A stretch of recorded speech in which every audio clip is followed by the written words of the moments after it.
Welcome to East by West Farms. Here we grow what we eat and eat what we grow. Today I'm going to show you what we can still harvest in November.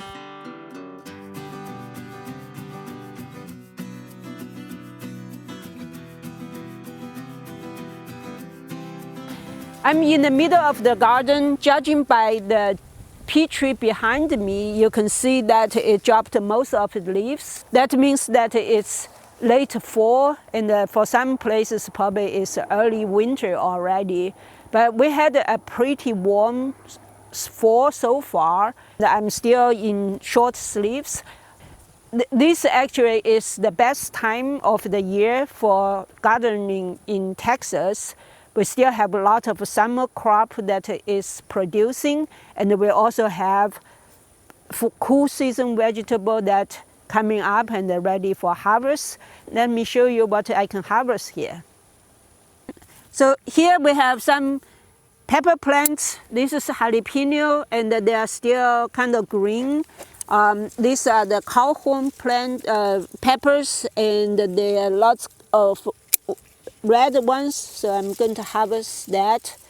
I love to cook dishes with pepper, and this is just perfect for my spicy dishes. That will be my dinner today. I also have some sweet potato vines that grow into the pepper. In summer it's great, it provides ground cover.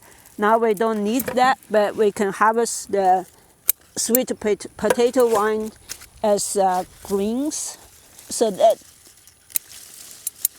we can have a vegetable dish, which I always have a green leafy vegetable dish for dinner. And while I was looking over here, I also noticed I actually have some bean plant that I just discovered that is producing, so I'm going to harvest that as well. So that will be my seeds for next year.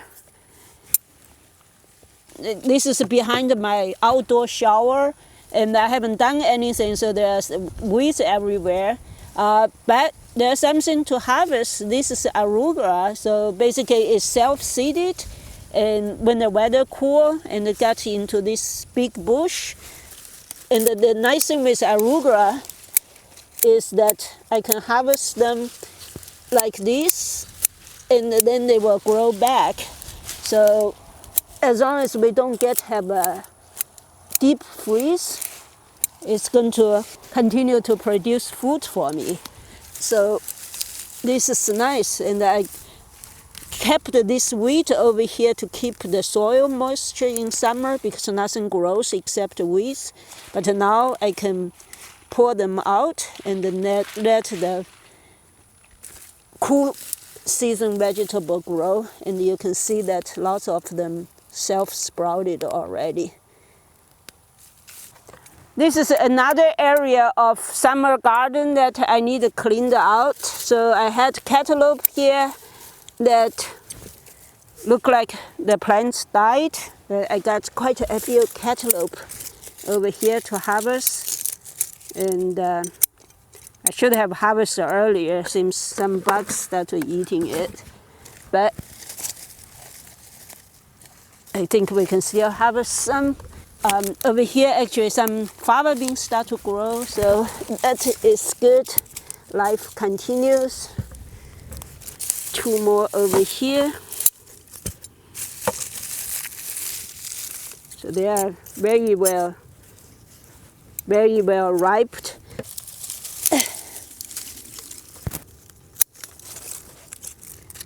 Over here is winter melon or winter gourd. The plants look still growing, so I'm going to leave it here. It's fast growing, so if we get 2 or 3 more weeks, it will get much bigger. And this winter gourd, they contain 95% water, so we can actually save it through winter at room temperature. That is our main staple for winter fresh vegetable.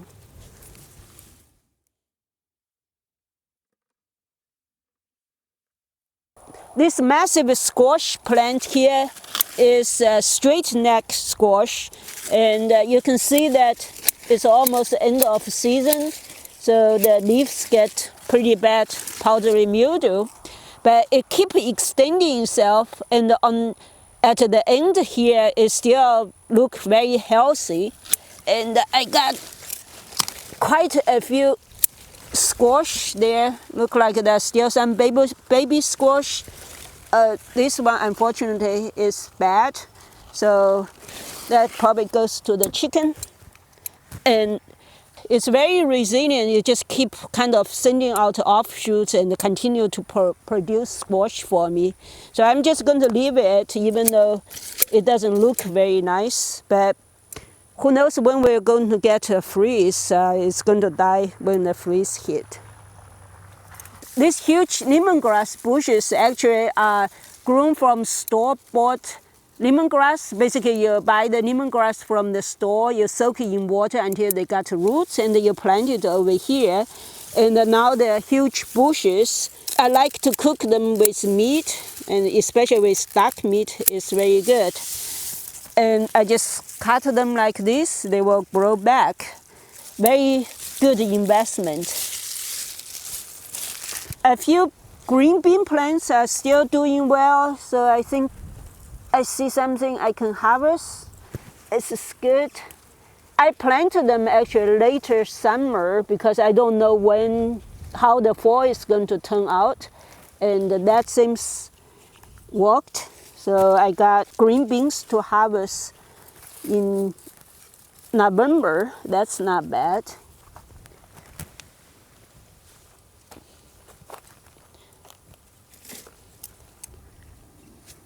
Out of this peanut patch, I see that there's one green onion, actually a few green onions sprouted. These are grow from seeds from green onions that I bought from Walmart. The nice thing with green onions is you can just top these and it will continue to grow out. That gave me enough for today's dinner. It smells so good. If you are in Texas, you really need to try the black-eyed peas. It can take summer heat, and then in the fall it can produce throughout the fall. I think this is just one plant here, and it has been producing throughout the fall, and you can see that we still have some flowers set, and so that means it's continue producing. I just harvest the green parts. I like them better than green beans actually. They are very good for cooking. Some of this already dried, so I will harvest them to save it for next year. The nice thing with the black-eyed peas is that you can just plant the store-bought black-eyed pea because that's much cheaper than buying seed package, and they grow very well in summer. The pea pods, the green pea pods, taste just like a green bean. It's much faster to cook, so I really like it. These are mung beans. I grow them as a cover crop because they are very forgiving. When I have a new garden patch, I will just put mung beans down there to condition the soil and then to prepare the soil for other plants that require more nutrition. Mung bean is also legume plants that don't have the poisonous compound, so I can harvest them and feed it to the chicken without worrying that they're eating raw beans and they get poisoned. But mung bean doesn't have that compound, so this is very good. This is a butternut squash. We have quite a few plants. These are still too young, so usually we just let them grow until the first freeze. That's our main winter store food, is butternut squash and the winter gourd, and of course all the other cool season vegetables if the freeze don't kill them. This Watermelon is growing into the swale. Of course, right now the swale is all dry. We haven't had much rain in the fall at all. But we got a big watermelon here.